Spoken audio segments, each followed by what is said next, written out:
to this service from our beloved Robert. I have a lot of good memories. I hope you enjoyed the video that was playing throughout prior to the rosary. I wrote a speech to help get me through.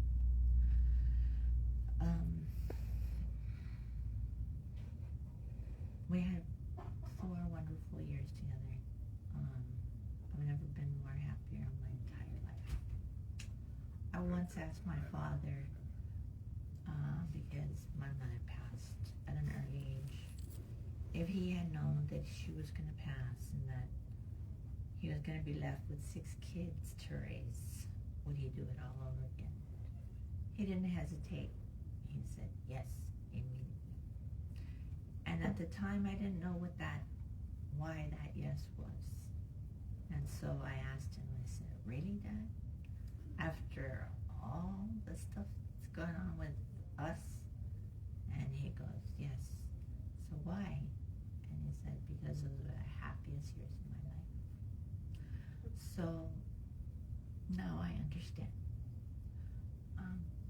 The past 4 or 5 years have been the happiest years of my life. Everyone has a story. Ours began in the spring of 2019 through a website. Robert's profile popped up on my feed without a message attached. I then reached out to him to see if he meant to send a message or whether it was a mistake. He said it was a mistake, so I apologized. Robert said that it was okay and we could continue to communicate if I wanted. It took us about 2 months to meet in person. As soon as he hugged me, I knew he was my person. Being in his arms felt like home, and his arms became my happy place. We managed to stay together through breast cancer and dialysis prior to getting married. He asked me to marry him on New Year's Eve 2019.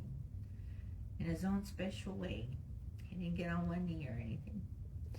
He turned to me and said, I really want you to be my wife. I told him that I'd love to be his wife, but only if he was sure he wanted me to.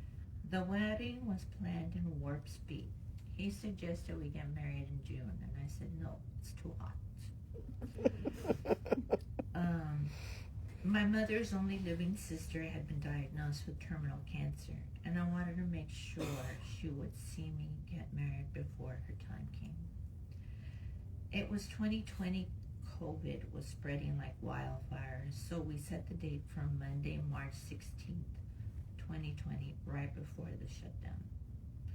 My beloved Tia Bebe passed away the Friday of the same week. I was able to speak with her the day after the wedding, and she sounded so happy.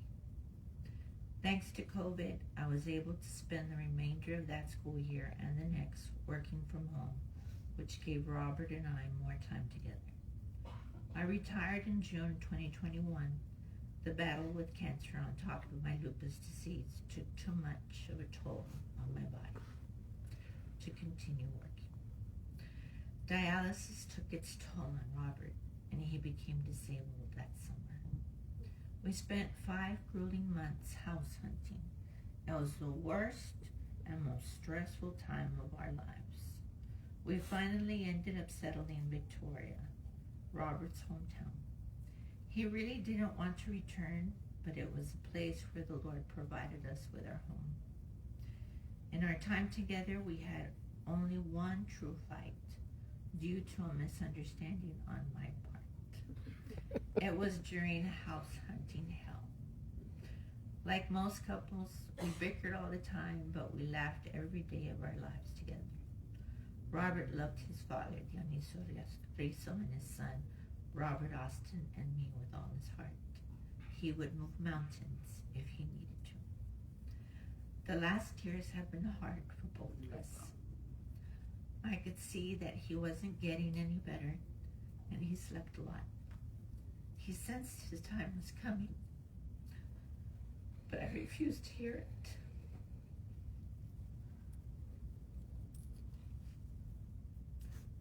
thought of losing him was unbearable.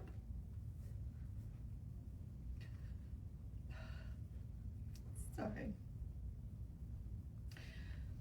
Robert was and will always be my one true love. As the saying goes, if I could choose anyone else in the whole wide world, I'd still choose you.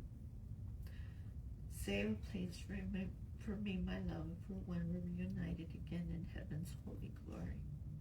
Until we meet again, continue to live whole again without any pain or illness, sharing those gorgeous dimples and smile. Thank you all so very much for taking the time to be with us during this devastating time. And please feel free to come up and share whatever story or memory you have. Thank you.